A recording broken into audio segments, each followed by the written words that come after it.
네, 그러면 이제 본격적으로 책에 대한 내용을 살펴볼 건데요. 제가 책 내용 말고도 이 앞부분에 되게 강조해서 힘을 줘서 얘기한 이유는 뭐냐면 본능들이 작용을 하고 있지만 그것보다 중요한 건 이렇게 사실충실성이라는 것의 개념, 그 다음에 이렇게 일상생활에서 우리가 사실에 입각하지 않구나, 이거를 깨닫는 게 더 중요하다고 생각하기 때문에 그쪽 부분에 좀 신경 써서 많이 얘기해 보았습니다.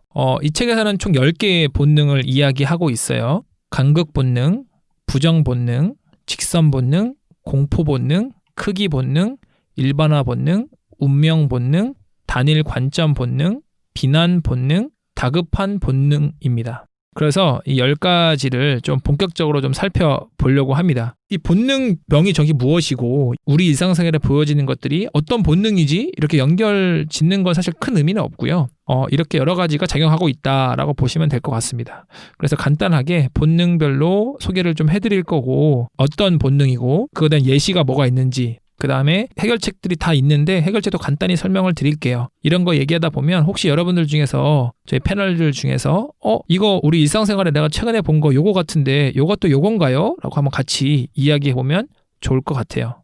네, 첫 번째가 이제 간극 본능이거든요. 세상을 두 개의 집단으로만 나누고 있는 거예요. 그리고 그 둘 사이에 불평등이 굉장히 있다고 상상을 하는 거죠. 예를 들면 부자와 가난한 사람, 전 세계는 선진국과 개발도상국인 것처럼 생각을 하는 거죠. 사실은 이제 개발도상국과 선진국 사이에 있는 그 중간층이 굉장히 많은 건데 우리는 거기에 중요하게 보는 것보다는 가장 극단에 치우친 쪽에만 치우쳐서 보고 있다는 것들로 볼 수 있을 것 같아요. 혹시 이런 사례 있으세요? 저 근데 이게 설명만 들어서는 이해가 잘 안 가가지고 예시를 좀 구체적으로 들어주시면 안 될까요? 예를 들면 우리 같은 경우 이제 제일 만나는 게 정치적으로 진보냐 보수냐 라고 물어보잖아요. 하지만 우린 중도가 더 많잖아요. 우리나라에서만 봐도. 이제 정당을 봐도 사실은 진보 쪽에 있는 건 뭐 사람마다 다르긴 하겠지만 정의당 정도 될 것 같고 뭐 민주당도 사실은 뭐 진보라고 하기엔 좀 약간 중도에서 진보의 정도, 약간 스펙트럼을 봤을 때 이렇게 보고 있지만 우리는 너 진보야 보수야 이렇게 두 개로만 나누고 그 극단인 것처럼, 그리고 우리는 그 중간이지만, 이런 것들도 사실 포함될 것 같아요. 저는 좀 더 큰 의미에서 간극 본능이라고 할 때 선과 악인 것 같아요. 이제 좀 객관적으로 보자면은 사람이 사람 세계에서 한 사람의 인생에서 살 때 이건 선이고 이건 악이야 라는 게 분명한 사람들이 많잖아요. 내가 생각했을 때 이 짓을 하면은, 이 행동을 할 때는 나는 그게 나쁜 거라고 생각해. 혹은 나한테 이런 행동을 하면은 나는 되게 좋은 사람이라고 생각해 너를. 이런 게 확실히 명확하게 있는 사람들이 많을 거라고 생각을 하는데 그런 게 좀 간극 본능에 해당하지 않을까라고 저는 생각을 해요. 왜냐하면은 저번 화에도 제가 간단하게 언급했지만 저도 그랬고 어리면 어릴수록 이게 명확하거든요. 뭐 예를 들어서 부모님이 나한테 장난감을 사주면 그건 좋은 거야. 부모님이 나를 때리면 그건 나쁜 거야 라고 이렇게 선과 악으로 규정을 짓지만 사실 커가면서 이제 그게 아니거든요. 또 그 안에 얽히고 설킨 게 많잖아요. 나한테는 선이지만 상대방한테는 악이 될 수도 있고, 이런 것들을 조금 연결시킬 수 있지 않을까라고 생각합니다. 네. 그 마르크스가 딱 계급에 대한 걸로 이렇게 간극을 좀 알려준 철학자인 것 같기도 하거든요. 그 자신이 가지고 있는 그런 경제적인 지위나 그런 걸로 인해 계급이 있고 그 계급에 따른 사람들은 약간 투쟁을 해야 된다, 약간 그런 식으로 좀 전달이 많이 됐잖아요. 그 부분의 철학이 꼭 그것만 얘기한 건 아닌데, 그래서 뭔가 세상을 프롤레타리아와 그 자본가, 그 두 사람의 어떤 투쟁, 그리고 이거를 반드시 그렇게 해야 되는? 근데 사실 꼭 그렇지만은 않거든요. 그 안에 저는 다양하게 정체성이 얽혀 있고 계급만으로 어떤 사람이 규정이 되는 건 아닌데 그런 어떤 단적인 기준점을 뒀을 때 확 갈려버리는 두 집단으로만, 그런 것들이 좀 간극 본능에 해당하지 않을까 하는 생각이 드네요. 보충적으로 제가 조금 더 설명하자면은 그 마르크스는 크게 두 가지로 나눴잖아요. 자본과 노동자. 그래서 노동자가 우리고 자본가들이 우리를 착취한다. 그래서 우리는 자본가들 뒤엎고 혁명으로서 노동자의 세상을 만들어야 된다라고 주장했던 사람인데, 그러면 크게 딱 두 가지로 나눠서 자본가 노동자 나누고 자본가는 악, 우리 노동자는 선, 이렇게 나눈 것 같아요. 근데 살면서 역사적으로 보면은 이런 것들이 정말 많은 것 같아요. 이해되세요? 네, 약간 그라데이션 같은 거네요. 그렇죠. 그러니까 색깔이 되게 맞아요. 스펙트럼이 다양하지만 우리는 끝과 끝만 본다. 이렇게 생각하시면 될 것 같아요. 흑백 논리가 여기에 맞아요. 흑백 논리도 포함될 수 있죠. 그래서 보통 막 기업이 되게 안 좋은 거라고 인식하는 사람들이 좀 있는 것 같아요. 특히 뭐 정치하고 연경을 지으면은 기업은 무조건 부패했다. 편견들을 갖고 있는 사람들이 많을 것 같은데 사실 기업이 있음으로써 나라가 발전을 하고 그 안에서 고용이 되고 고용으로써 이제 그 경제가 돌아가는 그런 사실들이 있거든요. 그 안에 작동하고 있는 원리들을 볼 때는 사실 기업이 무조건 악이라고 볼 수만은 없고 선 역할도 분명히 하고 있거든요. 그런 거를 조금 간등급 본능을 배제하고 보면 그렇게 볼 수 있지 않을까라고 생각을 합니다. 탈세를 안 하면 더욱 존경받는 기업이 될 수 있겠죠. 그렇죠. 네. 네, 그래요. 네.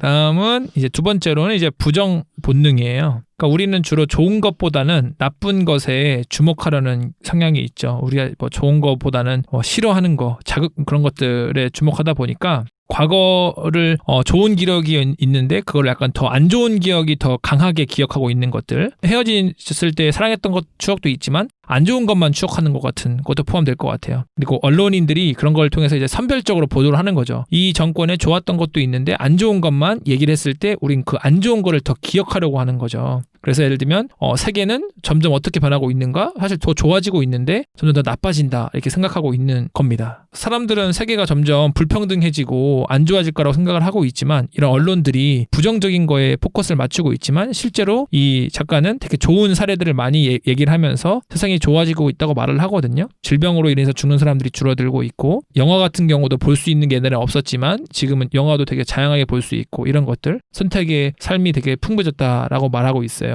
전 이 얘기 드니까 아까 제이미님이 말씀하셨던 예시가 좀 떠올랐어요. 그 힐러리가 가지고 있는 그 그렇죠. 이메일 사건에만 엄청 지목을 그렇죠. 한 거잖아요, 사람들이. 네, 그렇죠. 근데 오히려 약간 이런 것 같아요. 착한 사람이 나쁜 짓 하나 하면은 그렇죠. 엄청 나빠 보이는데 이제 그렇죠. 트럼프 같이 계속 나쁜 일 있었던 사람은 착한 일만 해도 되게 착해 보이고 나쁜 일들은 약간 묻히기는 약간 그런 것도 있을 것 같아요. 친데레네 친데레.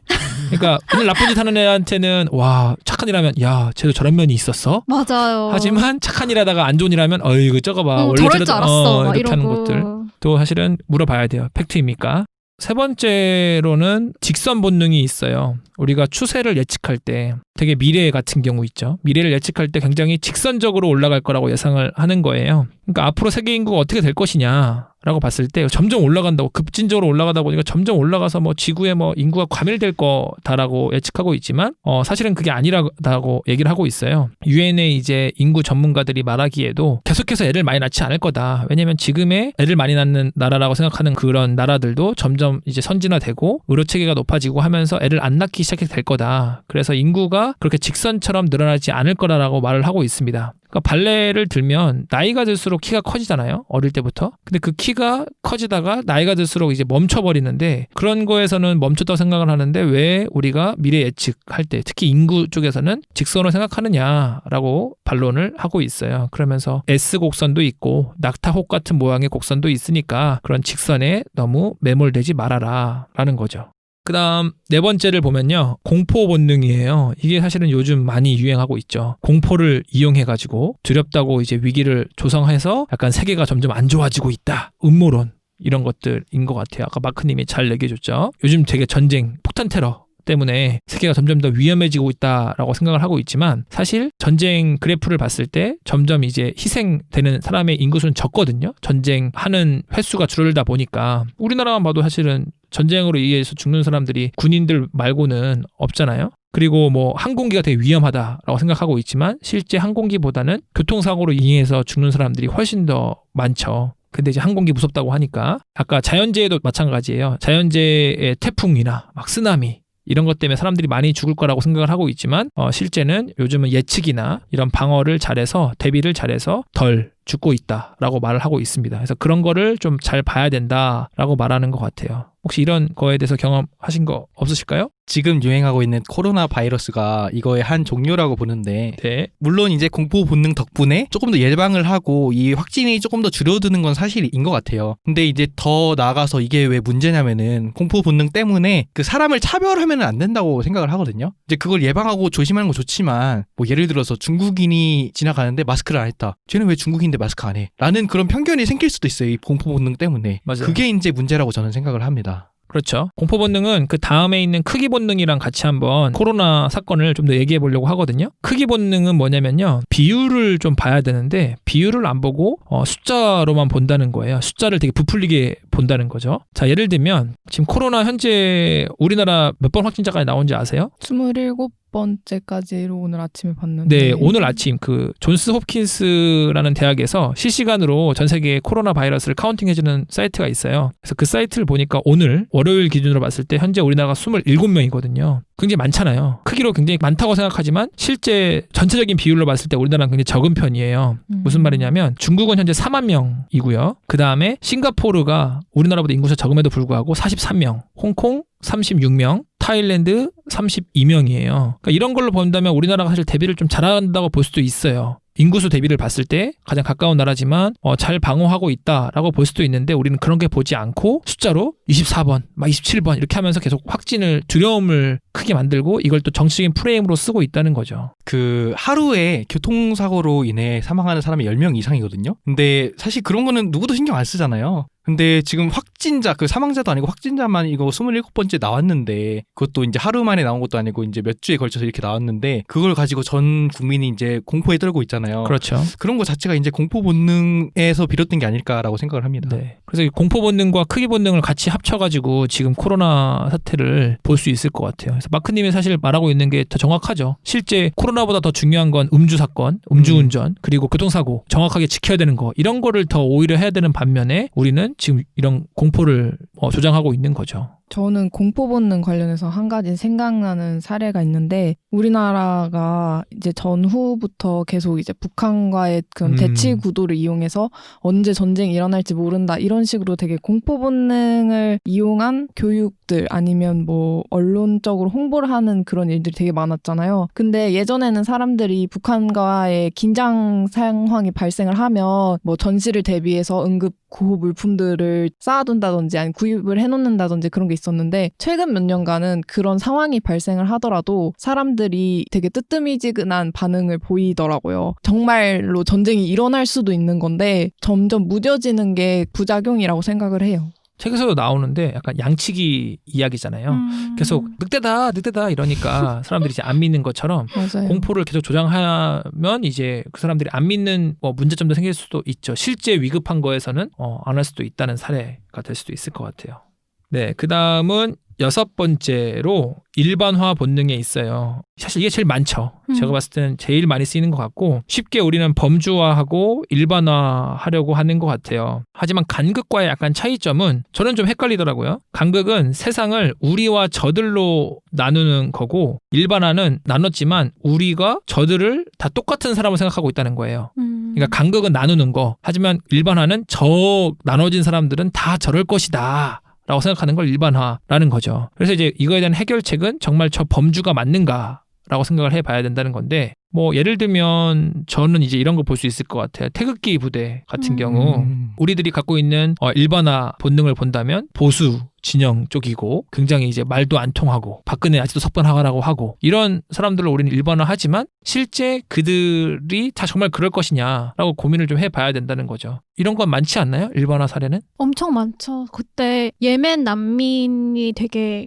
이슈화 됐을 때도 그 난민들이 오면은 다 뭐 어떻게 할 것이다. 그건 사실 공포랑도 연결이 됐던 것 같아요. 되게 그거에 대한 공포심을 느끼는 사람도 많았고 또는 뭐 우리 한국이 점점 뭐 이슬람화 될 것이다. 그런 댓글도 봤거든요. 그런 것도 약간 그런 우리가 집단의 어떤 사람들을 제대로 알기보다는 이슬람을 믿는 사람들로 이렇게 묶어서 본다든지 아니면 거기서 온 사람들로 이렇게 묶어서 보는 것들이 있지 않을까라는 생각이 드네요. 저는 이게 지금 코로나 바이러스 관련해서도 연결이 된다고 생각을 하는데 서양권에서는 아시아인들 그러니까 동북아시아인들을 모두 다 중국인이라고 간주를 하고 맞아요. 그 사람들이 나한테 코로나 바이러스를 옮길 것이다 라고 생각을 해서 지금 유럽 내에서 되게 차별이 심하다고 하더라고요. 그래서 지금 아버지가 유럽으로 출장 가 계시는데 제가 가기 전에 가방에 태극기라도 하나 꽂고 가야 되는 거 아니냐고 이렇게 볼까요? 그러니까 그 서구 입장에서는 그 팩트입니까? 라고 봤을 때 네. 걔네들이 이제 얘는 중국이랑 뭐 한국이니까 다르다 이렇게 보면 좋겠지만 대부분 뭐 그냥 그런 거 안 보고 동양인이면은 싫어하지 않을까 생각도 좀 드네요. 맞아요. 그런 게 또 그 에볼라 때랑 연결 지을 수 있을 것 같아요. 그 에볼라 할 때도 아프리카가 엄청 큰 대륙인데 그 아프리카에 있는 한 국가에서 그 에볼라 바이러스가 생기고 이게 이제 아프리카로 이제 점점 퍼져 나갔잖아요. 근데 우리는 그때 이제 아프리카에서만 발병한 병이라는 것만 알고 흑인들을 볼 때 조금 다 에볼라 바이러스를 갖고 있는 건 아닌가라고 의심하고 무서워했던 건 아닐까라고 그 당시에 한번 생각을 해보면은 그게 아마 지금 서양인들이 코로나 바이러스를 가지고 있는 그걸 시작했던 중국인 그리고 동북아시아인을 보는 거랑 같은 시선으로 보지 않나라고 생각을 해요. 특히 민족에 대해서 약간 일반화가 많은 것 같아요. 맞죠? 중국인들. 맞아요. 그다음에 그 장첸. 조선족. 네, 조선족에 대해서도 마치 그 동네 어디였죠? 원래 그 신림동 맞아. 대림. 맞아. 대림인가? 네. 그 영화 있잖아요. 범죄도시. 범죄도시에 나왔던 거기 때문에 그 동네 사람들이 엄청 싫어했다고 하더라고요. 왜냐면 사람들이 진짜 그 동네 안 가고 맞아요. 기피해서. 그래서 그런 것들도 사실은 일반화 본능의 약간 공포 본능을 같이 합쳐서 한 거라고 볼 수 있을 것 같아요. 근데 사람들은 대부분 일반화 본능에 갇혀 사는 것 같아요. 그냥 인터넷으로 짤 돌아다니잖아요. 뭐 조선족이 어디서 칼부림했다, 뭐 외국인 노동자들이 성폭행했다 이런 글이 한번 돌아다니기 시작하면은 이제 그 외국인 노동자 혹은 뭐 조선족 이런 사람들을 보면 다 그런 거랑 이미지가 겹치는 거예요. 그 범법행위를 한 사람이 잘못된 건데 그 대상을 일반화해서 보통 우리는 생각을 하게 되는 것 같아요. 그렇죠. 생각해보니까 교사들도 있는 것 같아요. 교사들 사건을 보면 교사 한두 명의 잘못을 가지고 모든 사람들이 다 그런 교사일 거라고 생각하는 것들도 교사의 입장에서 얘기를 한번 해봅니다. 맞아요. 부정 본능이랑 같이 연결돼서 그렇죠. 교사로부터 받은 나쁜 경험만 돌아다니잖아요. 그렇죠. 그러니까 내가 했을 때 좋은 선생님도 있었는데 음. 안 좋은 선생님의 사례만 생각하고 맞아요. 이제 그걸로 이제 교사를 안 좋게 보는 것도 많죠.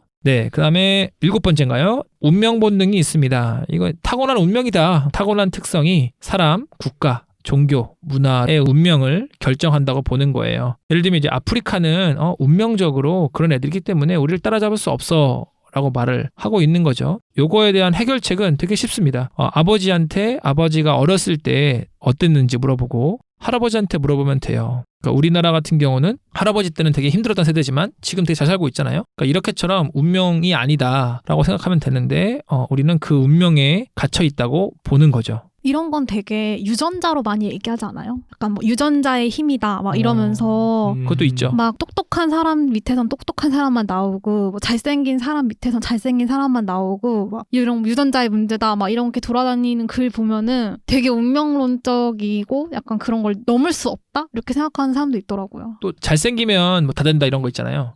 잘생긴 얼굴에 따라서 운명이 결정된다 이런 거. 이런 것도 사실은 되게 가혹하네요.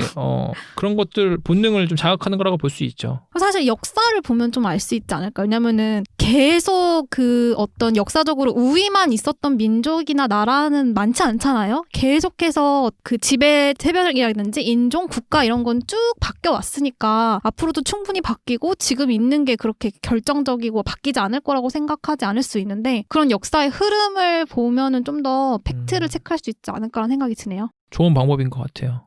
네, 그 다음에 8번째로 단일 본능이 있습니다. 이 단일 본능은 단순한 거에 좀 끌려서 모든 것을 단순화해서 쉽게 생각한다는 거죠. 자유시장은 정부 개입이 문제이기 때문에 정부 개입을 줄여야 돼. 이렇게 생각하는 거죠. 그래서 경제랑 사회가 발전한 나라는 대부분 민주국가다. 이렇게 생각하는 것들. 그 단순한 생각에 끌리다 보니까 이 어떤 문제의 원인을 하나로만 바라보고 해결하기 위해서 그거 하나만 해결하면 된다라고 쉽게 생각하고 있는 것들이 단일 본능인데요. 예를 들면 이런 것도 있을 것 같아요. 현재 우리나라 저출산이죠. 그러면 이제 직선 본능으로 본다면 저출산이 점점 낮아져서 이제 점점 이제 우리나라가 없어질 거다라고 직선으로 그으면 0이 되겠죠. 수렴하겠죠. 그렇게 보고 있고 단일 본능으로 애를 안 낳는 이유, 출산율이 떨어지는 이유는 뭐 때문이구나. 돈이 없어서 그렇구나. 그러면 돈을 더 주면 되겠네. 이렇게 생각하는 것들도 사실은 단일 본능에 따라서 사실에 입각하지 못한 거죠. 실제 아이를 낳지 않는 이유는 굉장히 복합적인 여러 가지 원인이 있지만요. 단일 본능에 대해서 얘기하자면은 제가 몇 화였는지 까먹었는데 전에 한번 얘기를 한번 했었어요. 그 미국 사례인데 미국에서 이제 교육의 불평등이 되게 심했었거든요. 이제 대학 말고 이제 중고등학교 시절 때 좀 잘 사는 애들은 사립학교 가서 좋은 교육 받고 그러면서 좋은 교육을 받으니까 더 좋은 대학에 간다. 그리고 못 사는 애들은 공립학교 가니까 걔네들보다 조금 더 질 떨어진 교육을 받으니까 걔네들은 대학에 못 간다. 이런 걸 좀 해결하고자 사립학교, 공립학교 이 개념을 없애고 그냥 이제 주변에 가까운 곳으로 가게 해.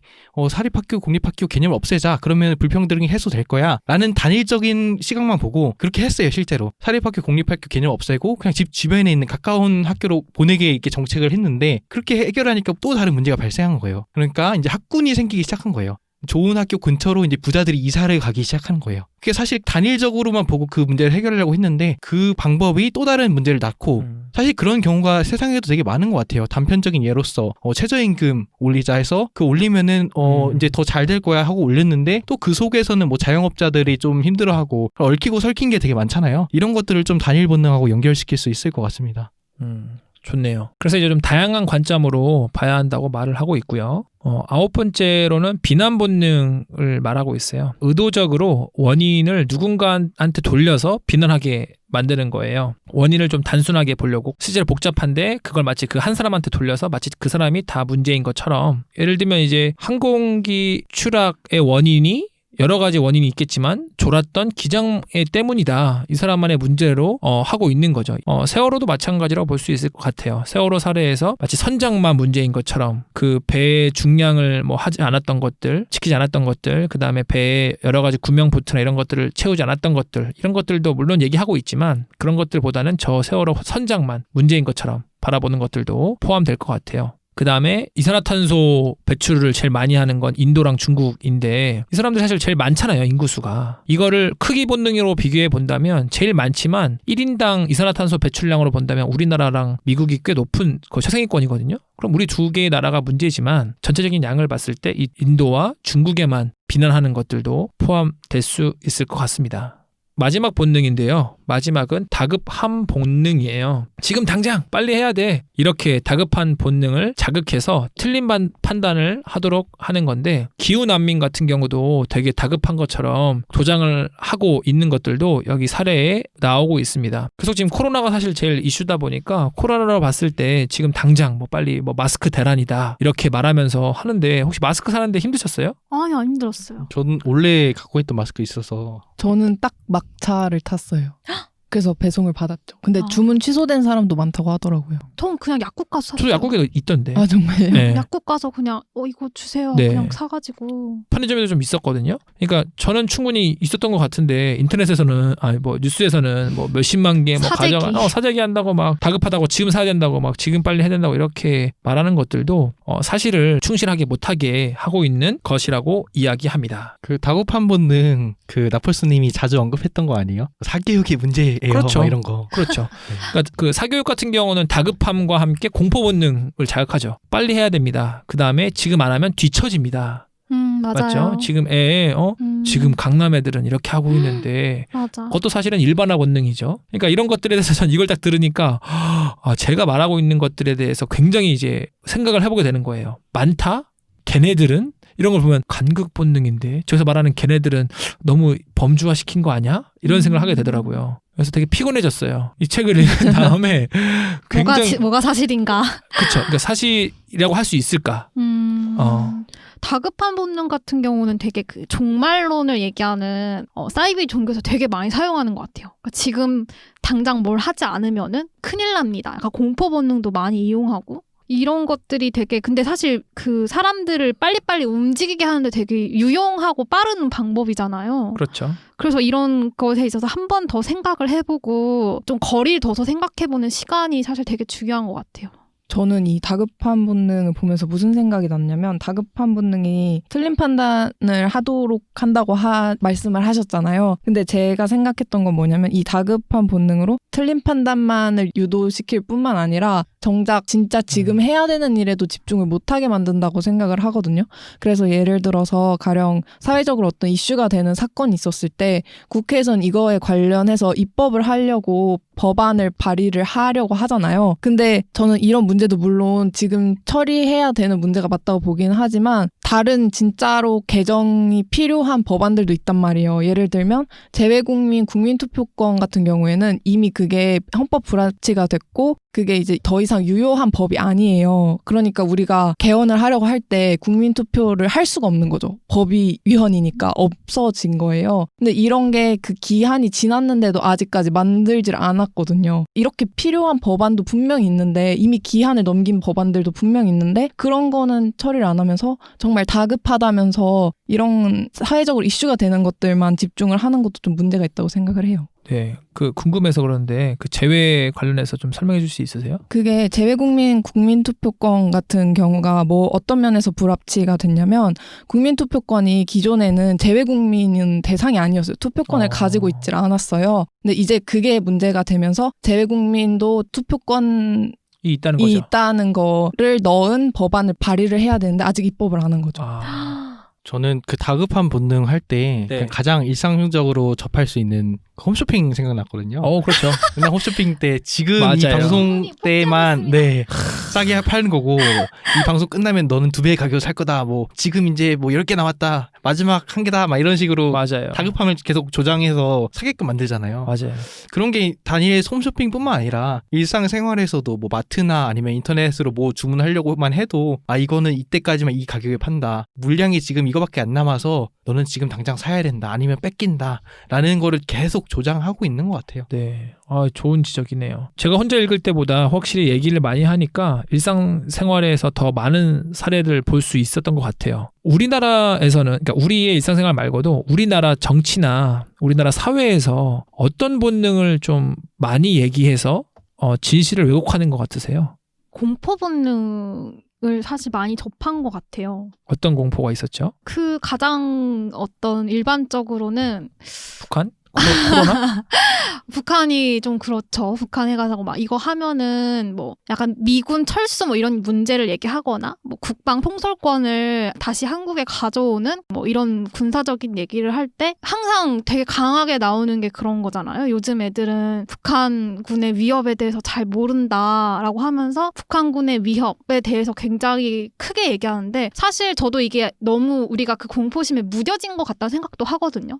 왜냐면 북한도 여전히 미사일 훈련을 하고 있고 그거에 대해서 너무 이렇게 쟤네 뭐 맨날 저러고 뭐 아무것도 아니야 라고 하기에는 좀 무뎌진 것도 있다고 생각을 하는데 그쪽에서는 또 너무 막 북한은 우리를 침범했었고 적화통일 하려고 하고 막 이런 식으로만 계속해서 보도를 하는 거는 또 대화의 여지를 막는다는 생각이 들거든요. 저도 하나만 이제 보충 설명하자면은 제가 생각하기에는 저는 정치적인 성향을 따지자면은 보수와 진보 쪽에는 보수에 가까운 것 같아요. 그런데 저는 이제 개인적으로 우리나라 보수를 안 좋아하거든요. 그 이유가 뭐냐면은 보수는 원래 보수의 기반이 뭐냐면은 그 시장의 자유를 조금 키워서 모든 사람한테 그 기회가 균등하게 가자. 그 성과의 그 결과가 중등하게 가자가 보수의 핵심 가치인데 우리나라 보수는 그런 보수보다는 북한을 너무 가져와요. 좀만 뭐 진보에서 뭐 하면은 북한이 어쨌고 맞아요. 뭐 북한이 어쨌고 빨갱이 프레임. 그러니까 그게 보수가 아닌 거죠. 그래서 저는 사실 뭐 정치를 공부하면서 원래 진보인 줄 알았거든요. 사실 한국에 있을 때만 해도 그런 게 너무 싫으니까 그러다가 실제로 학문으로서 공부를 하면서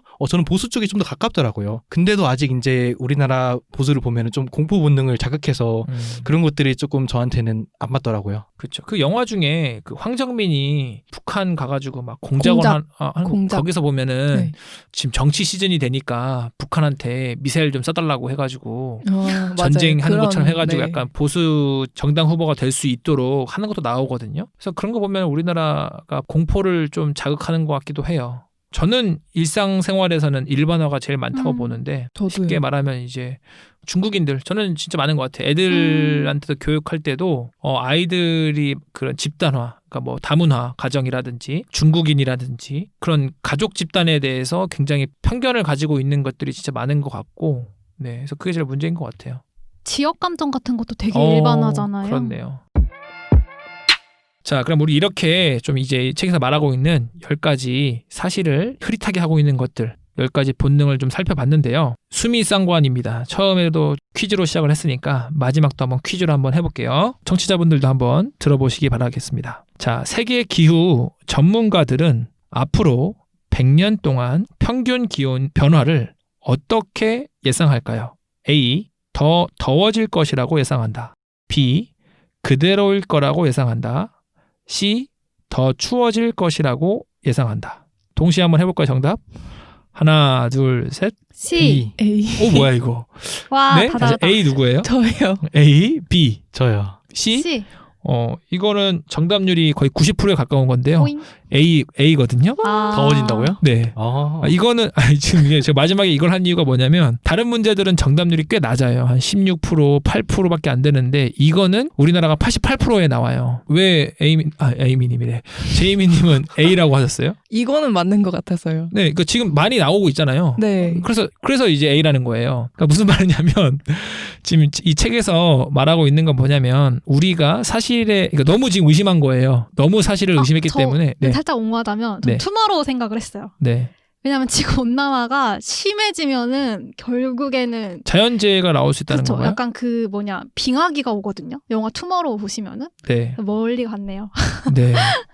그렇죠. 저는 실제로 의심을 너무 많이 해서 그런 것 같아요. 네. 왜냐면은 또 그런 거 음모론자도 있거든요. 트럼프도 그 중에 한 명이고, 그러니까 그 지구온난화는 다 거짓이다, 그 음모론이다 하는 사람들이 있는데, 저는 또 의심을 해서 그렇게 갔나 싶어요. 트럼프 말도 의심을 하세요. 네, 의심하겠습니다. 네. 그래서 이 13번 이 문항이 가장 정답률이 많았는데 여기서 이렇게 하는 이유는 뭐냐면 되게 사실에 대해서 입각해서 많이 얘기하고 있다는 거예요. 그런 점에서 이제 우리가 좀 더 사실에 충실해서 살려면 어떤 점에 유의해야 할까 이런 걸 좀 얘기해 볼 거거든요. 좀 더 이제 우리가 이런 여러 가지 약간 전략 같은 거를 신경 쓰지 않고 사실에 좀 충실해서 살 수 있게 하려면 어떻게 하면 될까요? 저는 제 반대되는 의견의 글들을 많이 봐요. 좋은 방법이네요. 그러니까 저는 되게 세상이 좋은 쪽으로 가고 있고 좀 더 폴리티컬 라이트의 길을 좀 더 지지하고 있고 좀 더 진보 쪽으로 가야 된다는 생각이 기본적으로 있는데 그런 것에 있어서 좀 더 보수의 가치를 지지하는 사람들이나 보수 편에서 얘기하는 사람들의 글들을 일부러 좀 찾아보려고 해요. 그래서 내가 너무 잘못 생각하는 게 혹시 있거나 또는 오히려 그들의 글을 읽고 나서 역시 내가 맞았군 하는 그런 깨달음이 올 때도 있거든요. 그런 면에서 좀 의식적으로 제 반대편의 생각에 많이 글을 읽고 들으려고 좀 하는 편이에요. 저는 지금까지 해온 것처럼 의심하면서 하려고 하거든요. 이게 저는 이제 현상뿐만 아니라 저는 제 감정도 항상 의심을 해서 그 감정을 한번 분석해보는 습관을 가지고 있어요. 뭐 예를 들어서 내가 너무 좋아, 너무 누구를 사랑해, 너무 슬퍼, 너무 지금 실망스러워. 그런 감정이 느껴지잖아요. 근데 이건 본능인데 항상 그런 것도 의심을 하고 생각을 해보거든요. 내가 왜 지금 슬프지? 내가 왜 지금 실망스럽지? 라고 생각을 해보면은 감정에 비롯돼서 그릇된 판단을 좀 안 하게 되더라고요. 뭐 예를 들어서 내가 지금 너무 슬프고 우울한 상황인데 그 감정을 좀 파악하지 않고 그 감정에만 치우친다면은 그 감정이 악으로 돼서 남에게 상처를 줄 수도 있고 항상 그렇게 악으로 발생할 수도 있다고 보거든요. 그래서 항상 모든 것을 의심하려고 하는 편이고 더 나아가서 정확히 기억은 안 나는데 니체가 이런 말을 했어요. 말이 정확히 뭐였는지 100% 기억은 안 나지만 맥락상 이런 말을 했거든요. 의심하면서 세상을 살 것인지 아니면 순응하면서 좀 행복하게 살 것인지. 좀 더 쉽게 말하자면은 의심하고 좀 더 피곤하게 살 것인지 아니면 순응하면서 좀 더 행복하게 살 것인지 이건데 사실은 저는 둘 다 잘 사는 인생이라고 봐요. 근데 저는 조금 더 의심하는 쪽을 택했고 인생을 조금 더 피곤하게 살지 않나라고 생각을 합니다. 저는 오늘 녹음 진행하면서 아까 시작할 때 나폴스님이 이 책을 읽고 자신이 하는 말의 사실의 정도가 어느 정도인지를 얘기를 했을 때 40% 정도라고 말씀을 하셨잖아요. 저도 이제 오늘 녹음을 하면서 점점 이렇게 내려가는 거예요. 근데 이게 아까 마크님 말씀해 주셨던 것처럼 이 factful이라는 단어 자체가 full of fact에서 그게 온 거잖아요. 근데 과연 정말 팩트로 가득 찬 그게 과연 있을까 이런 생각이 들더라고요. 그래서 이게 생각을 하면 할수록 답을 내리기가 어려운 것 같아요. 그렇죠. 이 책에서도 수치에 충실하는 건 맞지만 수치에 매몰되지 말라고라는 말을 하거든요. 그것을 좀 더 유의하게 봐서 우리가 나아가야 되지 않을까 생각을 하는데 저 같은 경우는 제일 느꼈던 게 뭐냐면 판단하면 안 되겠다라는 생각을 제일 많이 했어요. 그러니까 특히 교사가 갖고 있는 직업적 특성 이라고 하면 안 되겠죠.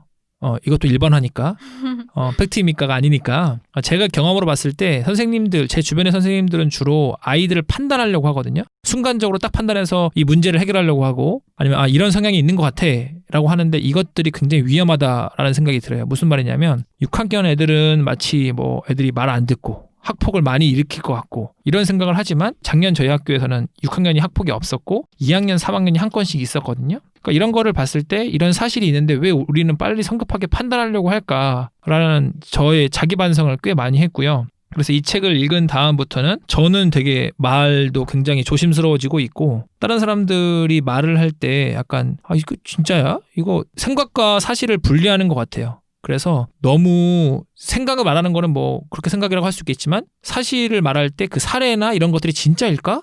이런 생각을 계속 하고 있는 것 같아요. 좀 정리하면요. 이 책에서 저자는 여러 가지를 말합니다. 첫 번째는요.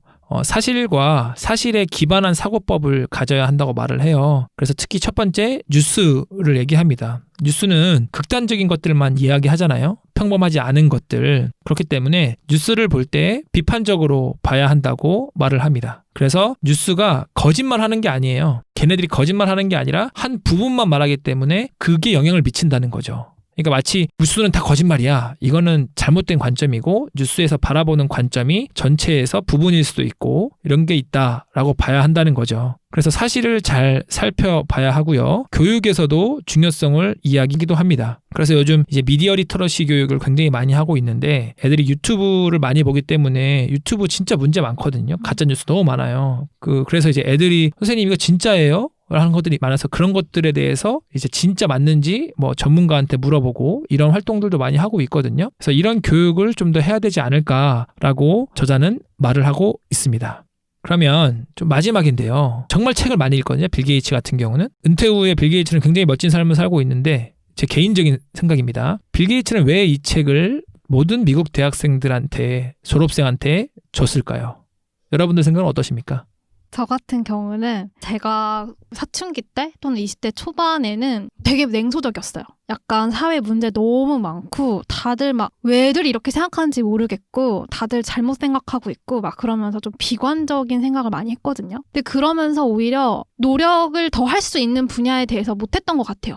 해봤자 다 뭐 이럴 거야. 이런 생각들이 저도 이제 팩트를 하나하나 체크해 보기 전에 생겼던 것들이 많았던 것 같아요. 근데 오히려 결국 이 책에서 얘기하는 거는 우리 세상이 그렇게까지 안 좋은 쪽으로 가지 않고 오히려 점점 나아지고 있다라는 그렇죠. 것을 보여주기 위한 책이라고 생각을 하거든요. 그런 면에서 사람들한테 좀 더 희망을 주고 긍정적으로 생각할 수 있는 근거를 주고 그러니까 다들 조금씩 더 해보자 오히려 그런 걸 주려고 하지 않았나 멋지네요. 생각이 그 생각 듭니다. 못했는데요. 다른 분들은 난나님의 말에 일단 100% 동의하고요. 그리고 그냥 저는 조금 간단한 거 한 가지만 붙이자면은 가짜뉴스 조심하라는 것 같아요. 왜냐면은 저도 이제 미국에 살았으니까 아는 건데 미국에는 우리나라보다 더한 가짜뉴스들이 더 많아요.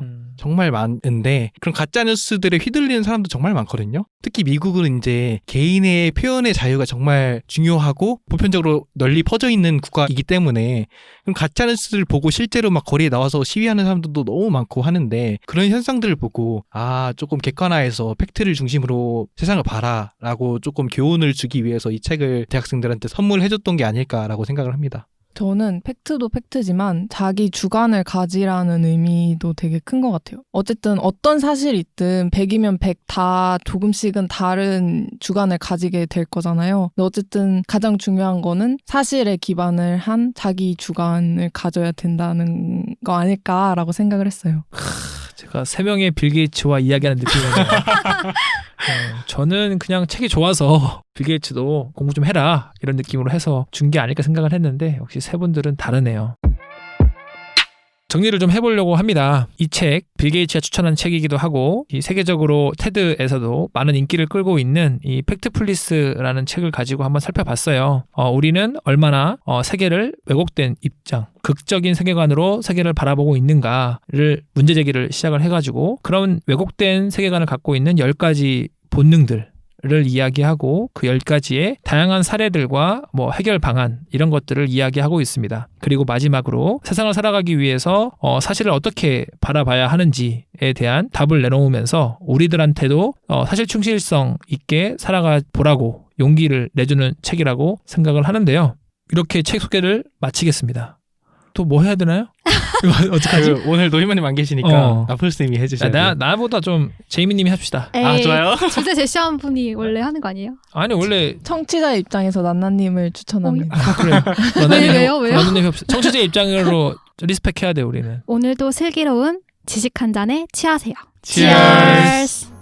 toujours madame madame mais mon cœur toujours padam padam avec un café avec une baguette marchant sous la tour Eiffel